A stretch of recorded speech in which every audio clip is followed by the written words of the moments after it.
The very first thing you have to ask yourself when buying a TV is, do I really need this? And in this video, I'm going to cover one of those big moments where you're going to ask yourself that. We're going to talk about a few different new models this year for 2023 and how they're going to stack up against the 2022 models, which I'm showing in this video. And it's really important to understand that sometimes buying 2022 is actually the better choice than buying 2023, and we're going to discuss that. What I did today for this video is I broke out one of the TV side-by-sides that I did last year, where I did 4 TVs at the same time. The first TV to the left is going to be the Samsung QN90B. The next one after that is the Samsung S95B QD-OLED, and then the third one is a Sony A80J, which is a 2021 w-RGB OLED, and then the one after that, the fourth one to the right, is going to be the LG C2, which is a 2022 w-RGB OLED. I feel like this test is something that could teach us a lot of things actually, because we had a w-RGB OLED, 2 of them in fact,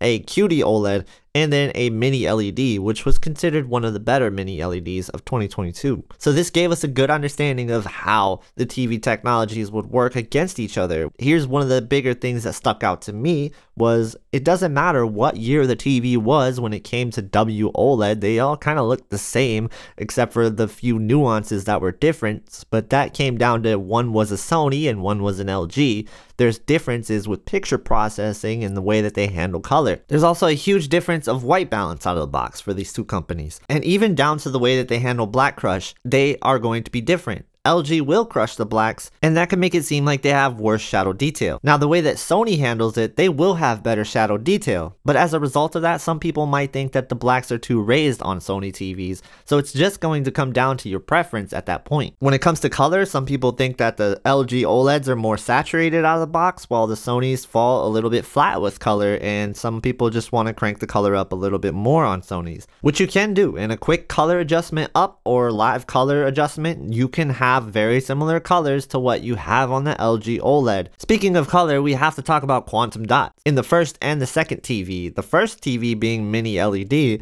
and the second one being quantum dot OLED.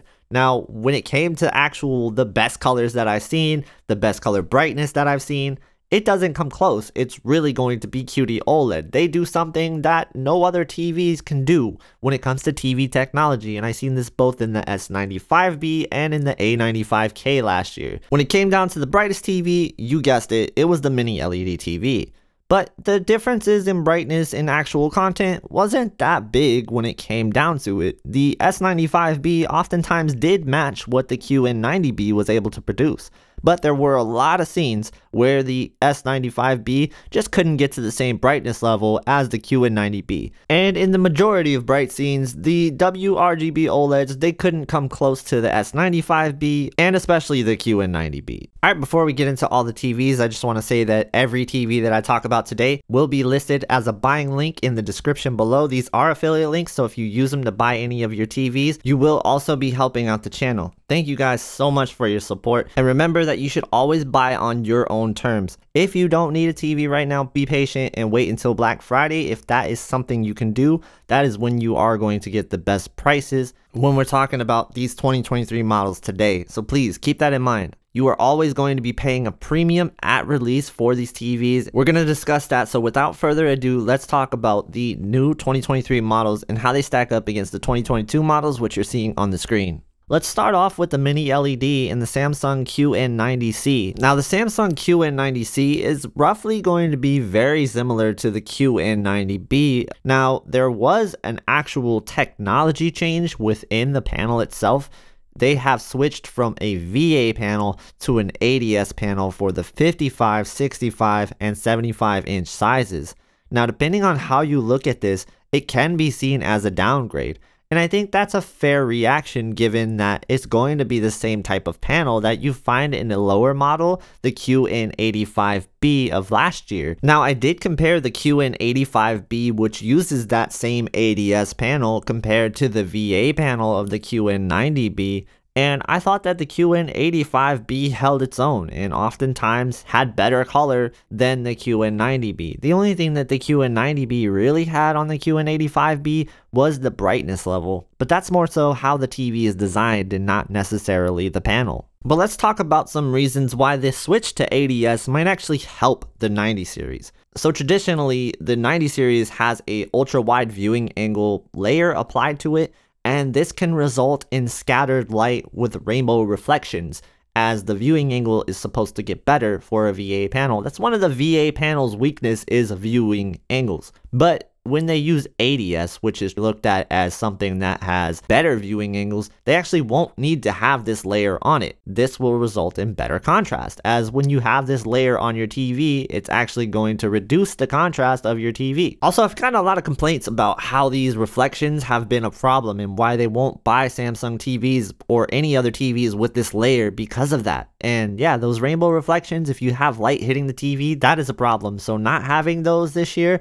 that's going to be a benefit to a lot of buyers. ADS also is going to give you better color overall than VA, so that's something that can just be a benefit to switching to ADS. But now we got to talk about the reason why people think it's a downgrade, and that's because the VA panel traditionally does blacks very well, and the ADS panel doesn't do them as well as the VA. Now, since these TVs are mini LED with a local dimming, it really matters a whole lot less now, because these TVs are going to be presented in a very similar fashion, and you're not really going to see the negative downsides of the panel type very often. But when we're talking about the best value out there right now in terms of mini LED TVs for Samsung, then you're looking at the QN90B or the QN85B. At the current price tag of the QN85B and the QN90B, compared to what the QN85C and the QN90C are going to launch at, if you really don't need the latest features and you really don't need the latest TV, then the QN90B and the QN85B, if you're set on a Samsung Neo QLED TV, that's the way I would look personally. At least until Black Friday, when these prices calm down a lot more, closer to what the QN90B and the QN85B are right now. Next, I want to talk about OLED. And we're going to start with the wRGB OLEDs, and then we're going to finish it off with the QD-OLEDs.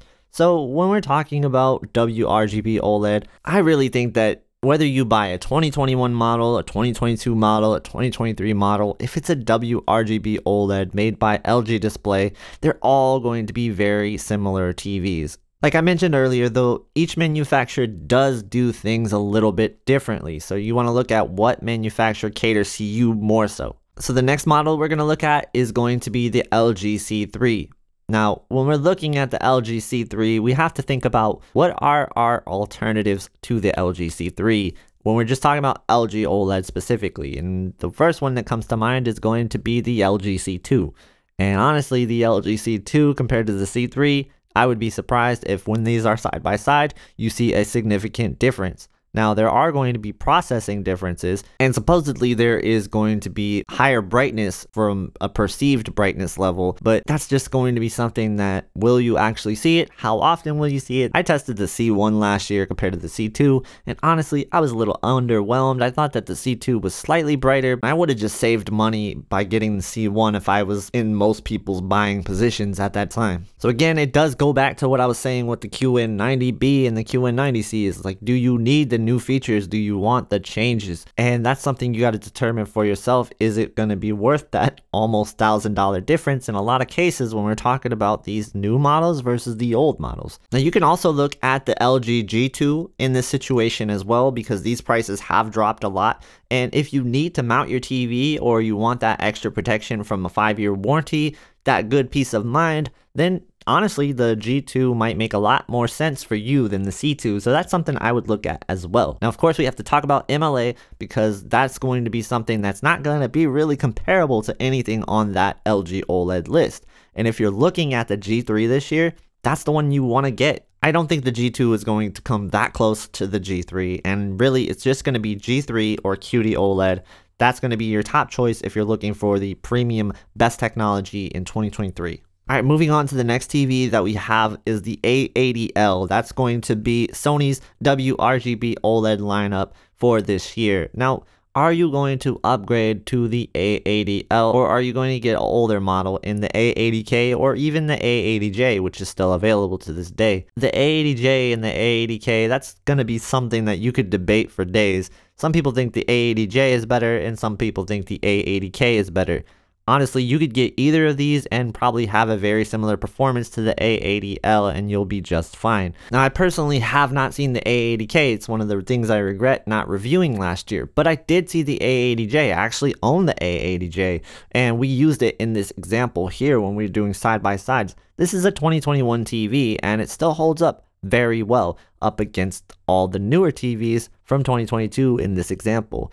And I think if you put them up against 2023 TVs, it would still hold up for the most part, unless we're talking about the most premium technology like QD-OLED or MLA. If you're just talking about the regular releases like the C3 and the A80L, I'm sure the A80J would hold its own and do just as well as those TVs. And if you want to wait and get the A80L, I would say only get it if you're sold on the new stuff from Sony when it comes to the new features, because ultimately there's no technology differences in these TVs. So this is another case where if you don't need the latest features, then you go with the older model and you save some money.